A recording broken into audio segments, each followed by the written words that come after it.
Fala pessoal, tudo bem com vocês? Hoje é um dia muito especial. Estou gravando o último vídeo dessa série de vídeos sobre as 7 igrejas do livro de Apocalipse. Então, se você ainda não viu algum vídeo ou não viu nenhum dos vídeos anteriores sobre as igrejas do livro de Apocalipse que eu já fiz, eu vou deixar eles fixados aqui nos comentários para que você possa acessá-los, bem como aqui no card principal. Beleza? Meu nome é Bernardo Leão, como alguns de vocês já sabem. É um prazer tê-lo aqui. Se você está vindo pela primeira vez, seja muito bem-vindo a este canal. E sem mais delongas, vamos descobrir os mistérios da 7ª igreja do livro de Apocalipse, a igreja de Laodiceia. A cidade de Laodiceia se localizava a 160 quilômetros a leste da cidade de Éfeso. E ela era cortada por 2 rios, o Caspo e o Azopo. Além disso, juntamente com Filadélfia, a cidade de Laodiceia localizava-se nas 2 principais rotas comerciais que ligavam o Império Romano ao Reino da Frígia, província da Frígia, que se localizava na Ásia Menor, atual Turquia. Essa confluência das rotas comerciais tornou Laodiceia uma importante cidade em termos de comunicação e comércio para aquela região. Não menos importante, Laodiceia formava, juntamente com as cidades de Hierápolis e Colossos, uma coligação de 3 cidades, sendo que Laodiceia era a mais importante destas 3. Hierápolis se localizava a 10 quilômetros ao norte de Laodiceia e Colossos 16 quilômetros a leste. Laodiceia foi fundada pelo rei Seleucida Antíoco II por volta do ano 253 a.C. Existe uma história muito engraçada sobre a fundação da cidade de Laodiceia. É de que Antíoco II ele fundou a cidade após o seu divórcio com a sua esposa Laodice. Então, Laodice deu origem ao nome da cidade de Laodiceia. Durante os 150 anos seguintes, a cidade de Laodiceia prosperou e por volta do ano 133 a.C., ela passou para domínio romano. Em termos econômicos, a cidade ela era caracterizada, em primeiro lugar, pela sua lã preta e macia, de extrema qualidade, pela sua escola de medicina, associada ao deus daquela região chamado de Menkaru, deus conhecido como deus da cura, e, por fim, pelo chamado pó frígio. O pó frígio era um complexo químico, um complexo de substâncias, basicamente um colírio, que foi criado pelos seguidores de Heródoto, médico grego, e ele era utilizado para tratar uma série de doenças dos olhos. No entanto, nem tudo são flores. A cidade de Laodiceia possuía 2 desvantagens. Que desvantagens eram essas? Em primeiro lugar, ela estava localizada numa região propícia a terremotos. Tanto é que no ano de 60 depois de Cristo, a cidade foi completamente devastada por um terremoto. E existe uma história muito interessante acerca desse terremoto. Os próprios moradores da cidade de Laodiceia foram responsáveis pela reconstrução. Eles recusaram ajuda romana, ajuda financeira romana para reconstruir a cidade e utilizaram seus próprios meios financeiros para reconstruir Laodiceia. Além disso, a cidade não possuía abastecimento de água própria. Ela precisava canalizar água da cidade de Denizli, ou nome complicado, Denizli, que ficava a 10 quilômetros ao sul de Laodiceia. Então eles utilizavam um aqueduto para canalizar a água que vinha de Denizli, que era extraída de Denizli, para ser transportada até Laodiceia. Agora, em termos de religião, a cidade de Laodiceia, assim como Filadélfia, era caracterizada pelo sincretismo religioso. Os principais deuses adorados em Laodiceia eram Menkaru e Zeus. Contudo, havia uma forte comunidade judaica naquela cidade, uma comunidade extremamente rica. E por fim, a igreja de Laodiceia foi fundada por Epáfras, um dos discípulos do apóstolo Paulo. É bem provável que ele tenha fundado essa cidade, até porque ele foi o responsável pela fundação da igreja de Colossos, que fazia parte da coligação de Laodiceia, Hierápolis e Colossos. E esse período de fundação da igreja de Laodiceia se deu enquanto o apóstolo Paulo ministrava na cidade de Éfeso durante 3 anos. Então é bem provável que Paulo enviou Epáfras para que ele evangelizasse essas regiões de Laodiceia Colossos e Herápolis. Então Epáfras funda a igreja de Colossos e muito provavelmente ele fundou a igreja também de Laodiceia e de Herápolis. Agora que já analisamos o contexto histórico da cidade de Laodiceia, nós vamos falar sobre a igreja, descobrir os mistérios da igreja de Laodiceia. Ela tem uma das passagens mais interessantes, mais comentadas sobre as igrejas atuais, que está lá em Apocalipse, capítulo 3, dos versos 14 ao 22, que fala sobre a igreja morna. Você não é nem frio, nem crente, estou a ponto de vomitar-te da boca. Nós vamos ler com atenção esse texto e eu vou comentar quais são os mistérios que Cristo queria revelar acerca dessa descrição da igreja de Laodiceia. Então vamos lá. Em Apocalipse capítulo 3, versículos 14 e 22, diz o seguinte: E ao anjo da igreja de Laodiceia escreve: Isto diz o Amém, a testemunha fiel e verdadeira, o princípio da criação de Deus. Lembra que nos vídeos anteriores eu havia falado que o livro de Apocalipse é o livro que mais faz referências cruzadas ao Antigo Testamento? Então, esse texto aqui, quando ele diz que Jesus é o Amém, é a testemunha verdadeira e é o princípio da criação de Deus, ele está fazendo referências a Isaías 65:16. Lá em Isaías 65:16 diz que aquele que pedir bênção para si na terra, o peça pelo Deus da verdade, ou Deus verdadeiro.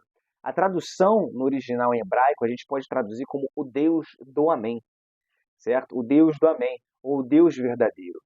Além disso, testemunha fiel e verdadeira são os únicos exemplos no Novo Testamento em que Cristo ele é mencionado dessa forma, certo? Então, Cristo como testemunha, ele só é mencionado aqui no livro de Apocalipse.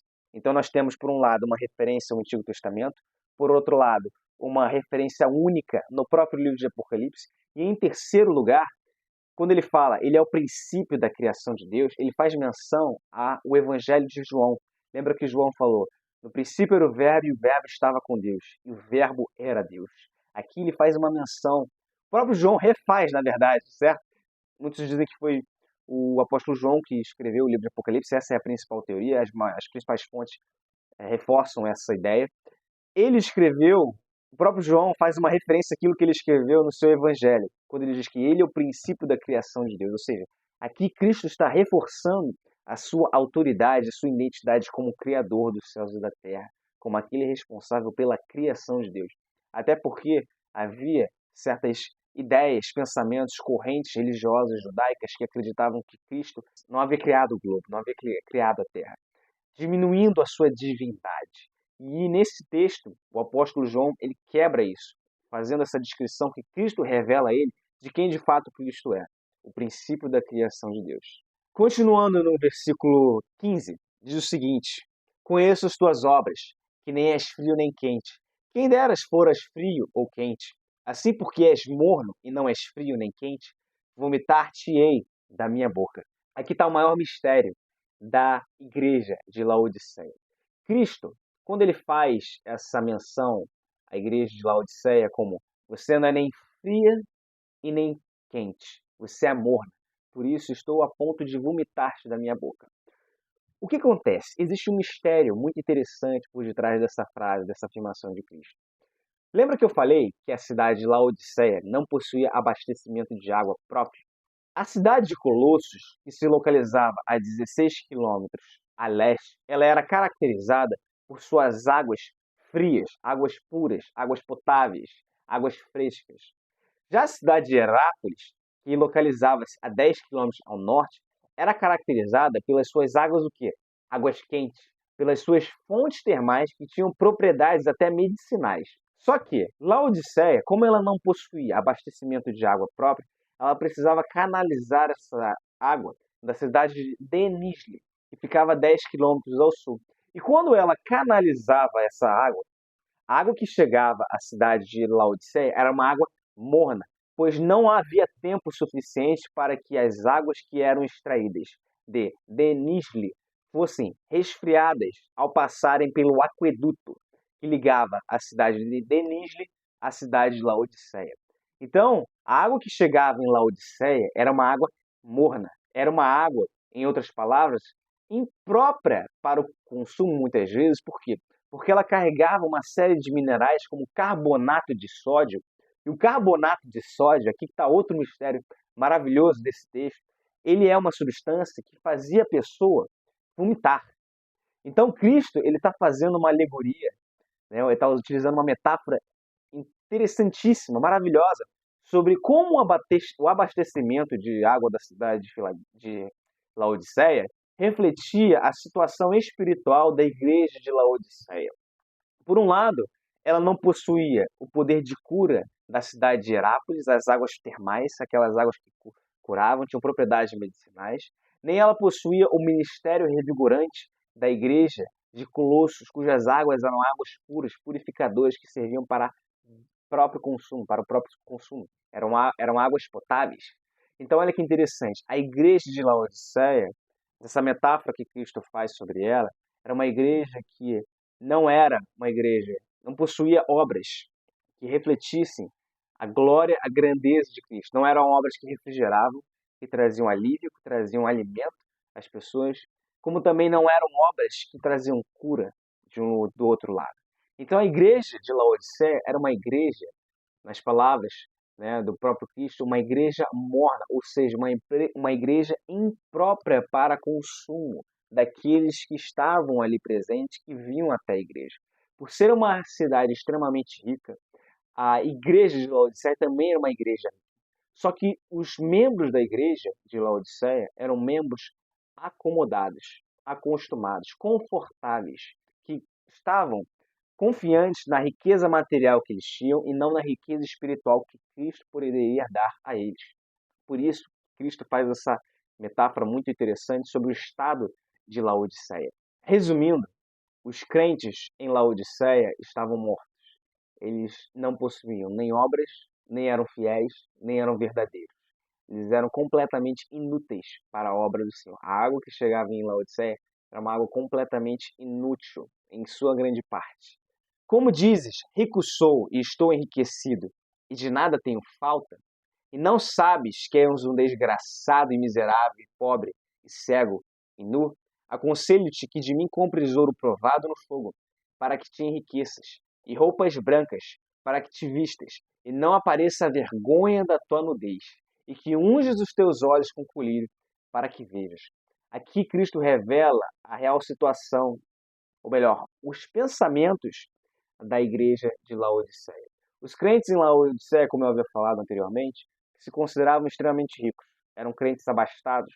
Não que a riqueza seja um problema ou fosse um problema em si, mas a confiança dos cristãos em Laodiceia estava nas suas riquezas materiais. Como o próprio texto diz aqui, rico sou e estou enriquecido. Isso não é verdade.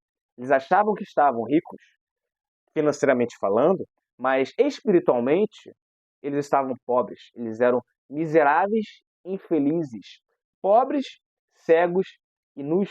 E aqui Cristo faz mais uma vez um paralelo acerca das principais riquezas da cidade, entre as principais riquezas da cidade e a condição da igreja de Laodiceia.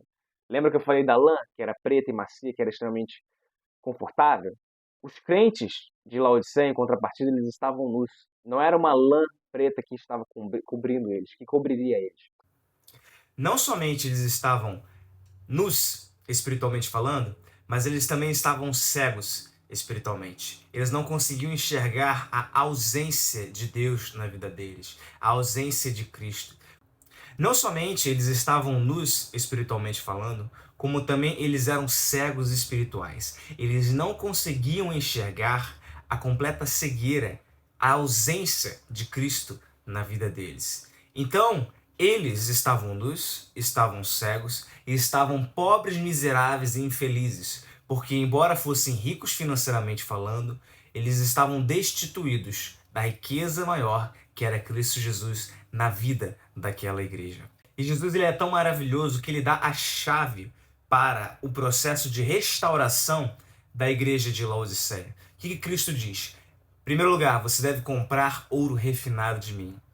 E é interessante porque a igreja de Laodiceia era uma igreja rica. Só que para que eles comprassem esse ouro, eles precisavam ir diretamente a Jesus. Esse ouro refinado, ele simboliza o sofrimento, simboliza as provações que muitas vezes eu e você, como cristãos, passamos na nossa vida. Mas são exatamente essas provações que nos aproximarão, nos trarão mais para perto de Cristo Jesus. Não apenas essas provações nos trazem mais para perto de Cristo, como elas também nos geram, nos provocam santificação.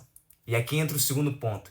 Compre de mim vestes brancas, para que seja vestido e a sua nudez não seja descoberta, para que não haja vergonha sobre você. Ou seja, o sofrimento, ele gera santificação. Ele nos purifica para que nós possamos ser completamente leais e fiéis a Cristo. E quando há um processo de santificação, o que o Cristo faz? Ele coloca colírio nos nossos olhos para que nós possamos enxergar as verdades espirituais, aquilo que nós não conseguimos enxergar, porque nós estávamos cegos por causa das riquezas, por causa do conforto, por causa dos prazeres desse mundo. O versículo 19 diz o seguinte: Eu repreendo e castigo a todos quanto amo. Sê, pois, zeloso e arrepende-te. O arrependimento era a chave para a transformação da igreja de Laodiceia, assim como foi para muitas das igrejas do livro de Apocalipse. E continuando aqui no versículo 20, Eis que estou à porta e bato. Se alguém ouvir a minha voz e abrir a porta, entrarei em sua casa, e com ele cearei, e ele comigo. Esse versículo é um versículo maravilhoso, um dos mais famosos do livro de Apocalipse, e ele fala sobre o que Cristo faria com aquele que se permitisse abrir a porta do seu coração para que ele entrasse. Cristo aqui ele faz um convite à igreja de Laodiceia. Ele está à porta batendo aos corações e mentes dos crentes em Laodiceia e ele faz um convite. Ele fala, se você abrir a porta, me ouvir em primeiro lugar, você precisa ouvir. Se você abrir a porta, uma vez que você ouviu, eu vou entrar e eu vou cear com você e você comigo. Na cultura do Oriente Médio daquela época, quando você ceava com uma pessoa, você estava, na verdade, iniciando o processo de reconciliação. Muitas pessoas, quando elas tinham brigas ou disputas com outros, uma forma de restauração do relacionamento era elas se assentarem juntas e terem refeições juntas, terem uma ceia juntos. Então, Cristo está, na verdade, fazendo uma metáfora sobre a reconciliação que ele estava propondo à igreja de Laodiceia. Ele queria se reconectar, se reconciliar com os cristãos que estavam mortos espiritualmente na igreja de Laodiceia. E queria contar aqui, aproveitando, um testemunho meu sobre uma das viagens que eu fiz com minha família. Eu pude visitar uma igreja que tinha exatamente o retrato dessa cena de Apocalipse 3:20. E sabe qual era o mais interessante dessa cena? Não havia maçaneta do lado de fora. A maçaneta, ela só era encontrada do lado de dentro. Somente a pessoa, dona da casa, que simbolizava a nossa vida, o nosso coração, poderia abrir essa porta por dentro para que Cristo entrasse. Cristo está batendo no nosso coração, mas só nós temos o poder, o livre-arbítrio, de permitirmos que Ele entre e faça morada em nós, ceie conosco, tenha um relacionamento conosco. E para a gente finalizar, aquele que tem ouvidos ouça o que o Espírito diz às igrejas, como diz lá no versículo 22. E antes disso, ele traz o desafio para vencer a igreja de Laodiceia, que diz o seguinte: ao que vencer, lhe considerei que se assente comigo no meu trono, assim como eu venci e me assentei com meu Pai no seu trono. Ou seja, aquele que ceia com Cristo, que permite que Cristo entre no seu coração e faça morada nele, a recompensa, não apenas para os crentes de Laodiceia, mas para todos nós, é que nós nos assentemos juntamente com Cristo nas regiões celestiais, em tronos que foram constituídos, criados para nós pelo próprio Jesus Cristo. Isso é maravilhoso porque no Antigo Testamento, Deus Pai estava sentado no alto e sublime trono. No Novo Testamento, Cristo agora, depois que ele ressuscita e ascende aos céus, ele também está sentado à destra do Deus Pai. E no livro de Apocalipse, nós santos estaremos também presentes, assentados em tronos para julgar não apenas as 12 tribos de Israel, Jesus fala isso para os seus discípulos, mas julgaríamos também os anjos. O próprio apóstolo Paulo fala sobre isso no livro de 1 Coríntios. Então, a recompensa para aqueles que fossem fiéis a Jesus, da igreja de Laodiceia, e por consequência nós, é que nós nos assentaremos em seu trono, no trono de Cristo, juntamente com ele. Então, queria trazer esses mistérios da igreja de Laodiceia para você. Que Deus te abençoe, que Ele possa trazer paz à sua vida, ao seu coração, que você tenha realmente um encontro, uma ceia com com Jesus Cristo. Não há nada melhor do que isso. Ele é o nosso Senhor e Ele é o nosso Salvador. Que Deus abençoe sua casa, sua vida. A Deus seja dada toda a honra e toda a glória. Que você tenha um dia, uma semana abençoada na presença de Deus.